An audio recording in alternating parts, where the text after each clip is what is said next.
Well, it feels like I can't chunk it, or I can... The 40 to 90 yard shot is one of the hardest shots in golf, and I see this little mistake that 96% of golfers fall into. And you're probably thinking, how have I come to that percentage? Well, it's based on the hundreds of clients that I teach. Ex-Everton captain and Sheffield United legend Phil Jagielka came down for a lesson, and he also fell into this category. Let's stop the fat, chunky and thin golf shots that are ruining your scorecard. When I was swinging. Now, what I'm enjoying the most is before we had this horrible look of look at that. That is beautiful. Yeah. That's the only way I've been able to get that ball flight before. And the best thing about this, it's only one small little tweak that can get you right back on track. Right, Jags, let's have a look at this first. So, setup, I'm actually quite happy with it. Not too bad. Not too bad. We'll take that. I think we could be a little bit more open with the feet and a little bit wider because we're hitting sort of a half shot here. Now, let's have a look at backswing, right?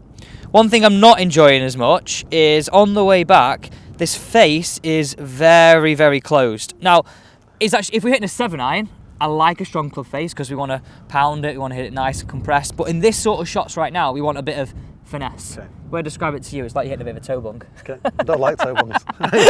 It has to go in the bottom corner. Well, yeah, I don't mind that. Yeah. So, have a look at it from face on here.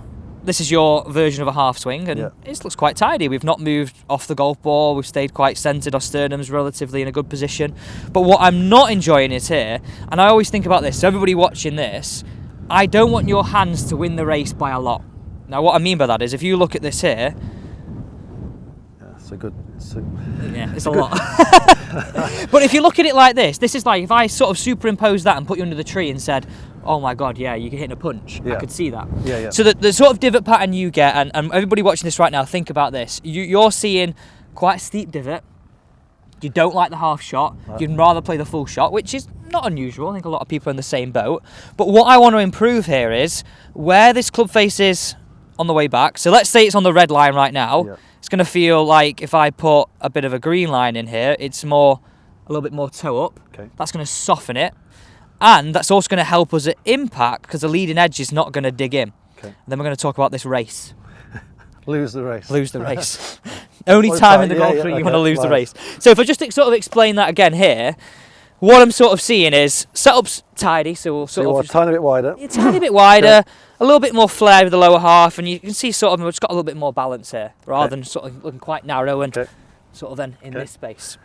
Backswing, club is right really closed, and then on the way through, it's all sort of this family. Yeah. So if you could see that there, if I go back and my face is closed, look how it wants to interact with the ground. Got it. Well, let's do the opposite. If I got more toe up, same action, it's more of what? Yeah. And more of a bruising action, doing the same sort of thing. Is that using the bounce a tiny bit? 100%. So I think the thing that you fear is when you're hitting the half shot is how's this club going to interact with the ground? So then you throw your hands at it, you try different things, and you come out of it. Whereas if you had a bit more of a sound technique in the sense of getting the club to use the ground, not hurt the ground, then we're going to be in a much better space. Yeah, poor ground. It is here at the minute. This is bloody winter. Right, so let's get you stood to this. Now, you mentioned you don't like the clock face method, do you? No, I think for me there's way too much going on between the ears once I get there. I think if it's a short one, I tend to rush going through. The contact's really bad, or if it's a long one, you have an overswing, and I think it's exactly the same as pretty much a full one. So I don't really like the... So let's think about this. Let's get a bit of better sound technique, something you can trust. Yeah.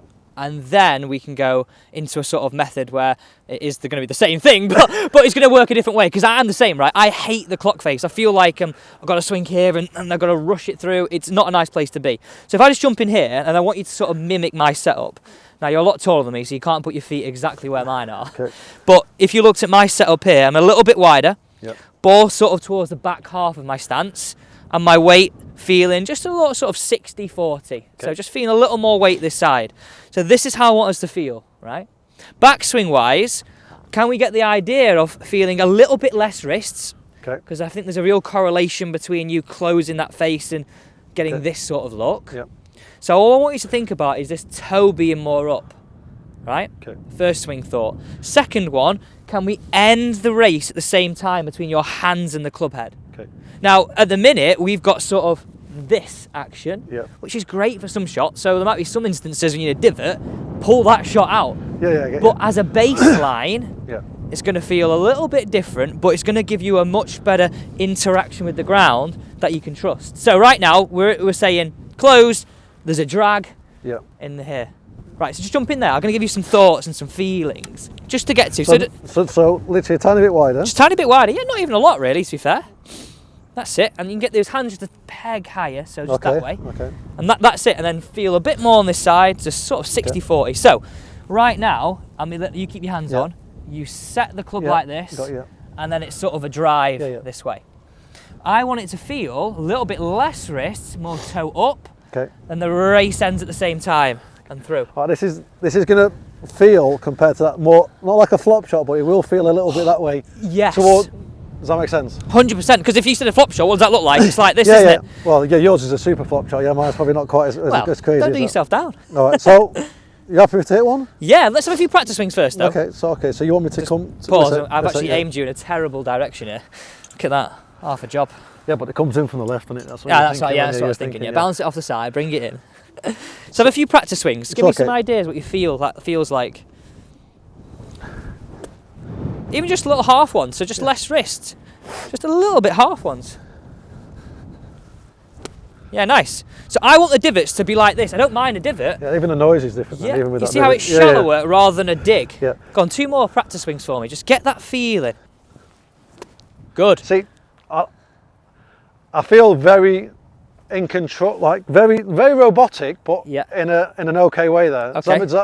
So not what I thought you were going to say after this morning. No. So when I do mine, obviously it's a lot of guesswork. Yeah. Whereas I feel whether I can hit a ball properly with it or not, we'll soon see. Yeah. But where I feel when I do this now, I feel like every single one of those will have gone a similar distance. How my issue will be, can I get to somewhere where I'm comfortable hitting a distance? So if I hit this 50 yards every time, you've cracked it and I'll walk away and I'm happy. But if this goes 30, that's where I'll feel like I can't give it loads more. Yeah, I totally get that.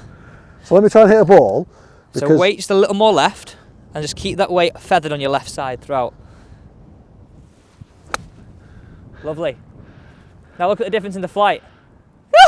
Yeah, we weren't quite going for the whole. No, So the issue that I feel with that, so say if I was on the course, we're probably potentially going for the flag left of it, weren't we? Yeah. So I've probably not accelerated enough. I've slightly come out of that, and at the end of the day, I don't know how far we're hitting it, but mine's gone a little bit right at target. Yeah.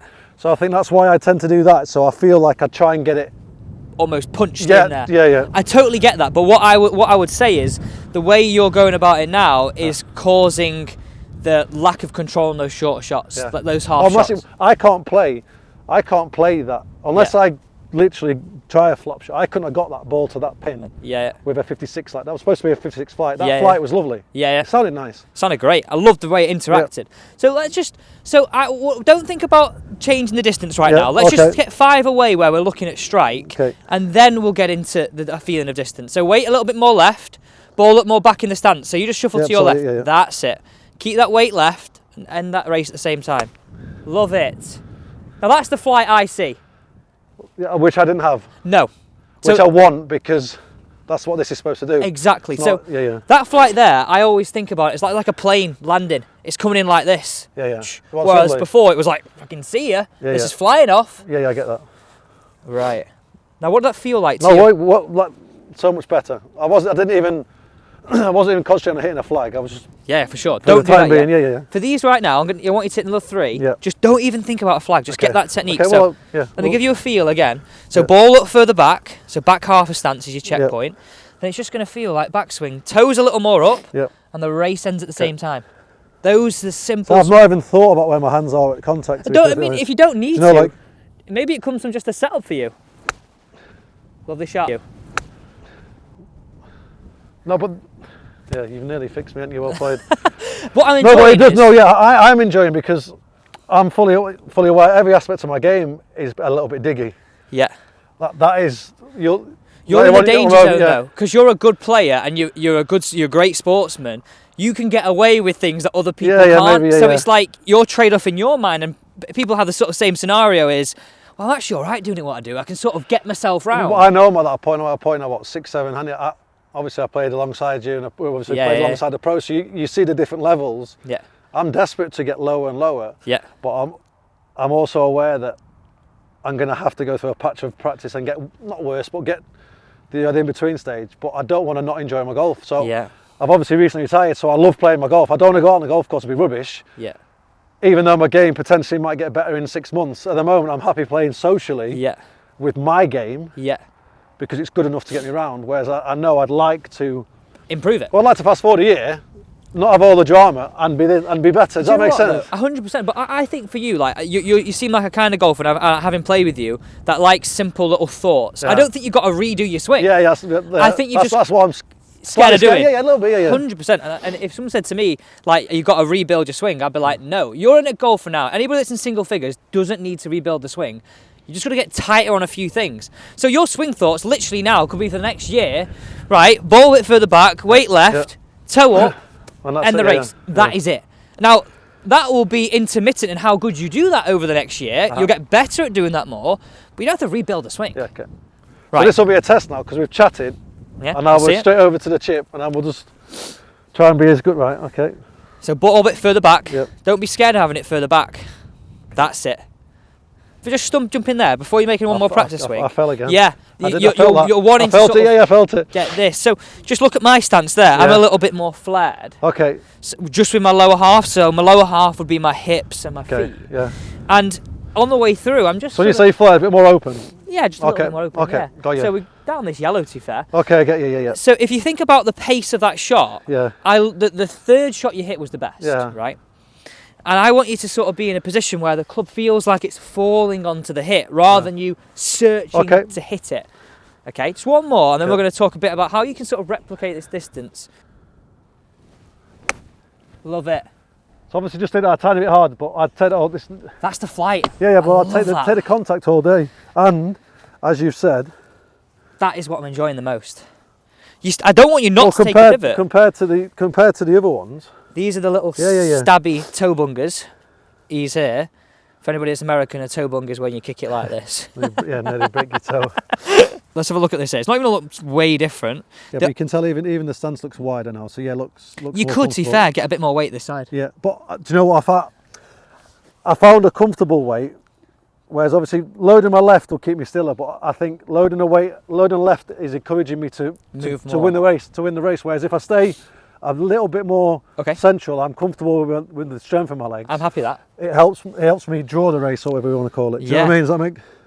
So let's get this now. Yeah. I didn't think I was going anywhere near as far back as that. Do you know when I was swinging? Now what I'm enjoying the most is before we had this horrible look of look at that. That is beautiful. Yeah. So your hands are literally just winning the race, whereas before your hands outside my hips, wasn't it? They were like here.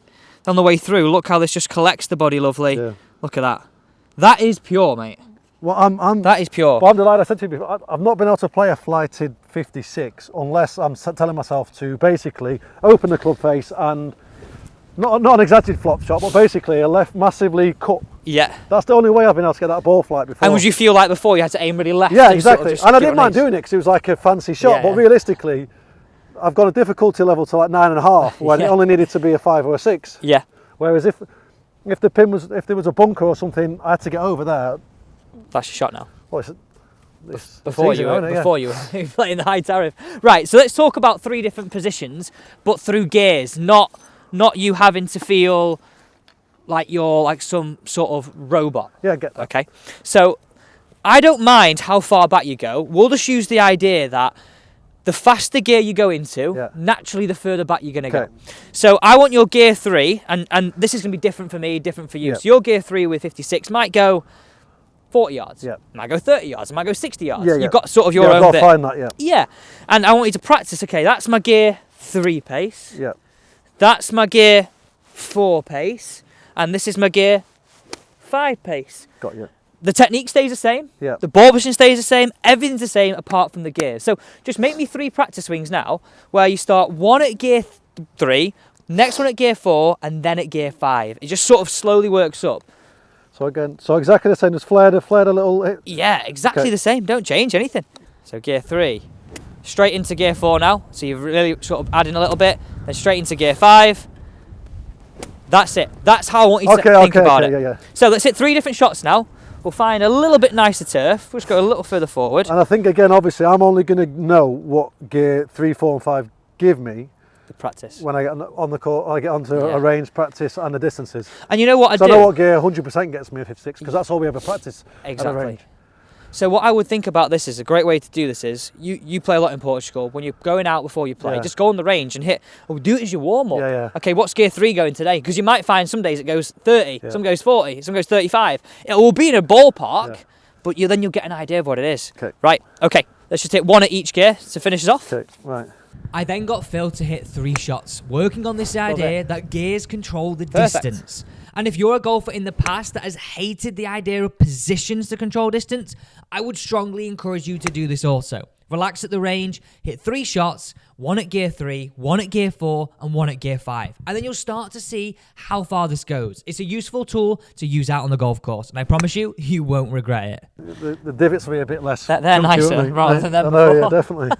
Awesome, mate. Right. Thanks for coming on. Appreciate it. Thank you.